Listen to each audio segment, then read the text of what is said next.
she'll agree. The last thing I need is to leave Seattle and be stuck on some reservation with people I don't know. Huh, she says. I'm not going back there alone. I don't count. Mom means she has to have a husband, or at least a boyfriend who's serious enough to endure the long drive and all her relatives. Mom hasn't been back since she came to Seattle at 23, except for that one time. Well, if you don't go, why should I? She has no straight answer for that. Look, Ray, don't ask me questions. Start figuring things out for yourself. If I had answers, I wouldn't be. If I had any answers, I wouldn't be here right now. Tacoma is the next 6 exits, the sign read. Mom turns off the highway and takes a ramp that leads to downtown, then twists and turns her way alongside the shore to the park. It's late by now, and the place is deserted. Excuse me.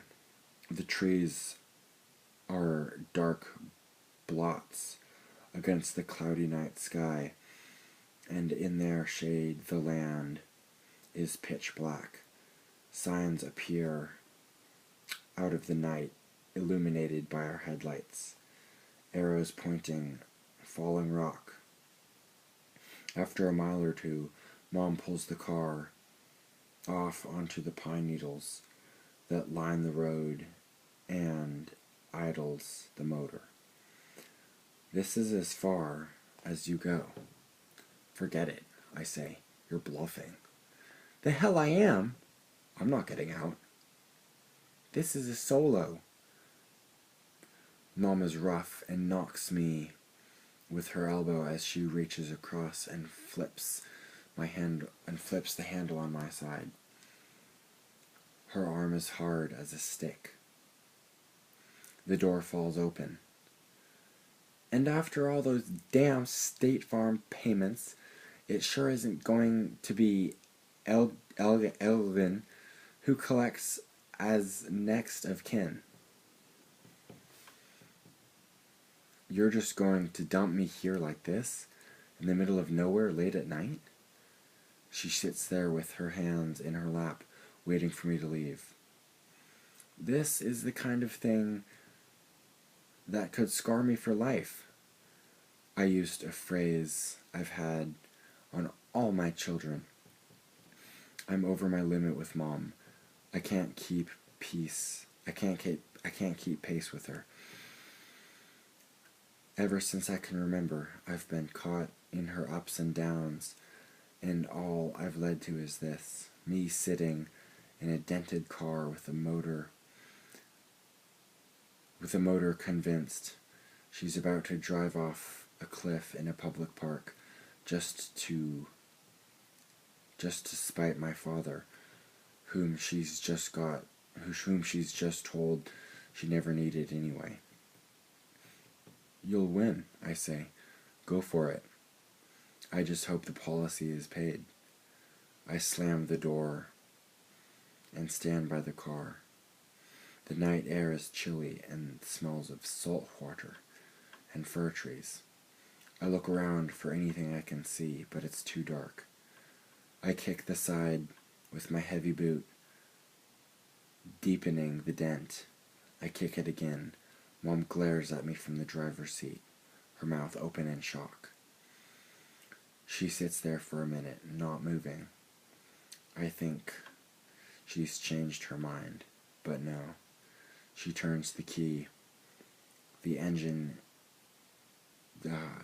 catches, then dies. She tries again, pumping the gas pedal with her foot, with such force that the car rocks forward. Still nothing. It's flooded, she announced, and we both wait, pretending to ignore each other. In the distance, On the highway beyond the park, I see the headlight of a car move by, back and forth, out of reach. I see the headlights of cars move by, back and forth, out of reach. I count the seconds, slow like you read a pulse. 1 and 2 and 3, and when I get to 28, she just turns the key again. Not a sound. Shit, Mom says. Shit, shit, shit, shit, shit. She gets out of the car on her side and stamps the ground with her bedroom slipper. She balls her hands and fists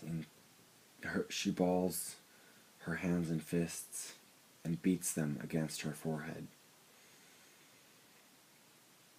He brought me back to the car without even gassing it up, Mom shouts. My anger is nothing compared to hers. She's so mad, she seems to light in the dark. But it's only to match flaring for her tent. It was full when we took it. She stomps across the road, stands there for a while, then comes back. I wait for her to calm down. I open the door to get her purse. Finally she says, "How the hell are we supposed to get out of here?" She's on her second cigarette, and by now, and is halfway back to normal. I saw an all-night golf station near the off-ramp. That's miles from here. All I'm wearing is a pair of paper slippers. I'll go, I tell her. You stay with the car. In the dark? Alone? No way, Jose. There's monglers out here. Anybody could come along. A girl could get hurt. I wonder if she means her words to be as dumb as they sound. She does. In the glow of her cigarette ash, her eyes are ready to laugh. You wouldn't want anything to happen to your mother, she says. You could get scared for life. I don't know whether I'm ready to make peace or not, but she gives me no choice. Well, there's nothing all that insurance money. Well, there's all that insurance money, I say. For the car. You stupid. Not for me.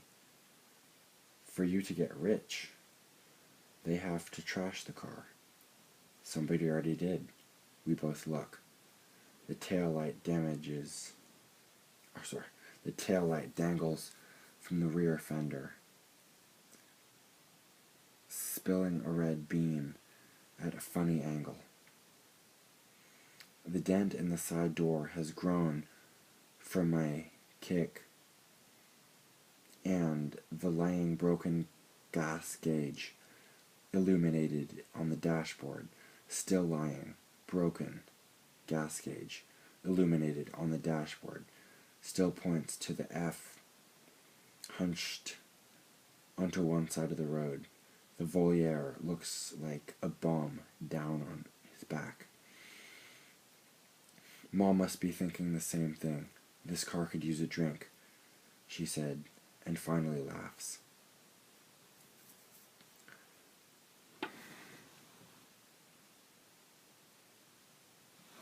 And finally laughs. It is the kind of noise you make at a bad joke, at a pun, the kind where the air bursts from your mouth, like the car backfiring far away, or a jet breaking the sound barrier in the movies. It's a late night laugh, a cross between surrender and letting go. Walk in the grass, I say. Spare your feet. Just a minute. She reaches into the back seat and comes out with a coat hanger. just in case. She slaps it a few times into her palm. So off we go, me toting the banged up gas can, and Mom paddling along next to me, complaining about the dampness of the ground, complaining she is catching a cold, complaining about my father being too cheap to fill the tank of a borrowed car, complaining that with her long legs, I walk too fast for her. The red and white uniform shines whenever we cross under a streetlight.